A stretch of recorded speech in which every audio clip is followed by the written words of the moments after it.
ሰላም ሰዎች፣ በዚህ ቪዲዮ ደግሞ የምነግራችሁ ማን ነው ስለ ዓለማችን እድለቢሱ ሰውና ማለት ነው ለተደረሰበት ትልቅ ጥፋት ደግሞ ማን ነው ምንም አይነት ካሳ ያላገኘውን ሰው ነው የምነግራችሁ።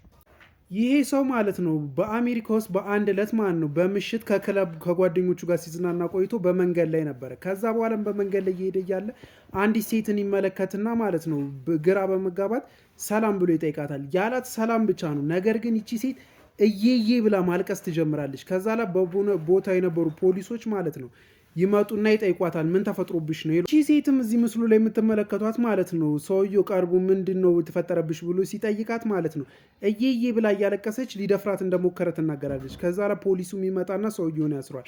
ነገር ግን ማለት ነው ፖሊሱ ምንም አይነት ጥያቄ አልጠየቁም ነበር። የምርመራ ውሳኔ የወሰነው ነገር አልነበረምና ፍርድ ቤት ተቀርቧል። ፍርድ ቤትም ከቀረበው በኋላ ፍርድ ቤቱ የ50 ዓመት እስራት ያፈርድበታል።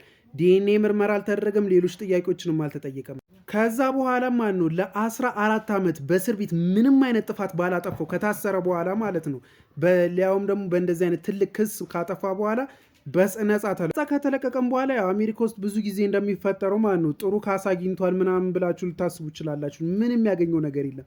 በቃ እሷ እንድታደርግ የተደረገው ማለት ነው ዶክተር ፒር የሚባል አሜሪካ ውስጥ ታዋቂ የሳይኮሎጂ የቴሌቪዥን ሰው አለ። እዛ ላይ ይቅርታ እንድጠይቀው ብቻ ነው የተደረገው። ይቅርታ ስትጠይቀውም ማለት ነው ሰው አጨበጨበላት፣ አደነቃት ምናምን በቃ ከዛ ባሏን ይዛ መጣች። ጥቁር ባል ነበር ያላት። ይሄኛው እዚህ ጋር የምትመለከቱት የእሷ ባል ሲሆን ማለት ነው ሬሲስት እንዳልሆነች ወይም ደግሞ ዘረኝነት እንዳልሆነ እንደዛ ያደረገችው ዘረኝነቱ የፖሊሶቹ ነው እንጂ ሳያጣሩት እንደሆነ የእሷ እንዳልሆነ ተናግራ ሁሉ ነገር በዚሁ ተጠናቀቀ ማለት ነው። ምንም አይነት ኃላፊነት ሳይሰማ ፌሚኒዝም ለዚህ ብቻ ነው የጠቀማቸው አሜሪካ ውስጥ፣ ሌላ ምንም የጠቀመው ነገር የለም። እኔ ፌሚኒስት ኢትዮጵያ ውስጥ ሲገባም ለዚህ ነው ብዙ ጊዜ የማይመቸኝ።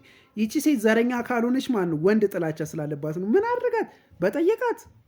እሺ ሰዎች፣ ቀጥሎ የምነግራችሁ ስለዚህ ሰው ነው። ይሄ ሰው ጆናታን ሊ ሪችስ ይባላል። እንደዚህ ሰው ፍርድ ቤት ተመላልሶ አይታችሁት የምታውቁት ሰው ሊኖር አይችልም። በብዛት ሰዎች ፍርድ ቤት መመላለስ እንጠላለን። ይሄ ሰው ግን የመጀመሪያ ክሱን ያደረገው እናቱ ላይ ነበር። ይሄ ሰው እናቱንም ከሱ ማለት ነው በደንብ አትንከባከበኝም በሚል ሰበብ ነበር የከሰሳት እና $20,000 ተቀብሏታል። አሁን ያልኩት ነገር አስገርሟችሁ ማለት ነው ወይ ጉድ! ምን አይነት ሰው ነው እናቱን የሚከስ ብላችሁ የምትገረሙ ከሆነ እንዳይገርማችሁ። ይህ ሰውዬ ይህንን ከተቀበለ በኋላ ያገኘው ገንዘብ በጣም ጣፍቶት ያደረገውን ነገር ልነግራችኋል።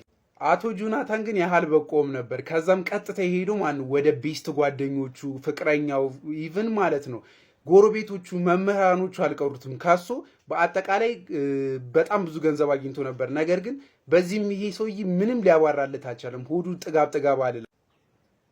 አባዬ ሰውዬው በየትኛውም ጉዳይ አይቀልድም ነው የምልህ። ኢቭን ዳኛና በዛን ወቅት ጠቅላይ ሚኒስቴር የነበሩትን ጆርጅ ቡሽን ሳይቀር ከሷል ማን ነው። በአጠቃላይ $8 ሚሊዮን በላይ በክስ አግኝተዋል። ነገር ግን በመሀል ላይ ጊነስ ቡክ ሪከርድ ስለዚህ ሰው ይሰማና ጊነስ ቡክ ላይ በከፍተኛ ሁኔታ ክስ በማብዛት በሚል ጊነስ ቡክ ላይ ይመዘገቡ። አባይ ጆናታንም ይህንን ሲሰማ በጣም ነበር ደስ ያለው። ምክንያቱም ቀጥታ የሄደና ጊነስ ቡክ ሪከርድን ከሶታል።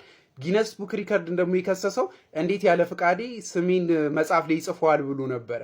ከዛም ቀጥታ ከጊነስ ቡክ ሪከርድስ ከፍተኛ ገንዘብ ነበር የተቀበለው ማን ነው። ግን ሰውየው እንደዚህ እንዳይመስላቸው አሁንም ሚዲያ ላይ ኢንተርቪው እንዲደረግ ሰውየው አልቀለደም ነበር። ሚዲያ ላይ እየተጠየቀ ያለ ማን ነው አሁን ካጠገብ ሰው የለም፣ የሚወድህም የሚቀርብህም ሰው የለም እና እንዴት ነው ከዚህ በኋላ ህይወትን የምታስበው ብሎ ሲጠየቅ ምንም አልመሰሎም ነበር። እየሳቀ ከሚዲያ ወጣ። ከዛም ከሷቸው በድጋሚ $50,000 ተቀብሏል ማለት ነው። ይህ ሰውዬ ቀልድ አይደለም እመኑኝ ማለት ነው።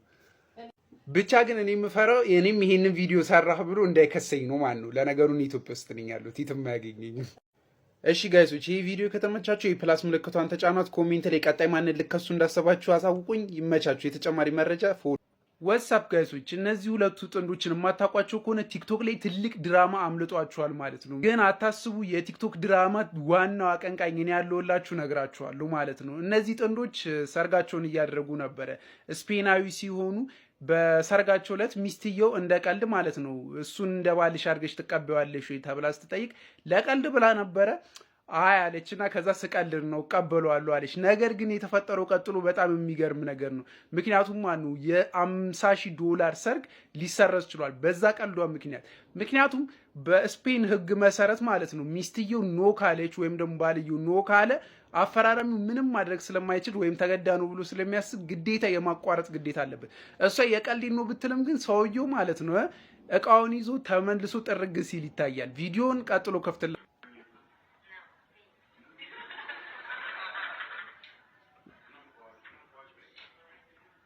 አይ ሴቶች ሁሌ እንደዚህ ናቸው ማን ነው። በእርግጠኝነት ግን ባልየው በዛ ሰዓት የተሰማው ይሄ ነው ማን ነው። እንደዚህ እያለ ነው በውስጡ።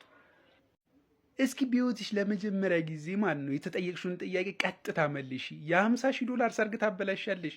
ቆይ ዛሬ ሰርጉ ይለቅ እንጂ ከነገሩ ነው የምፈታሽ። ለነገሩ መቻ ገባሁሽና እድሜ ላንቺ ቀልድ ደነዝ። እኔ በልቡ እንደዚህ እያለ ይመስለኛል። ነገር ግን እናንተ ምን ይሰማችኋል? ኮሜንት ላይ አሳውቁኝ።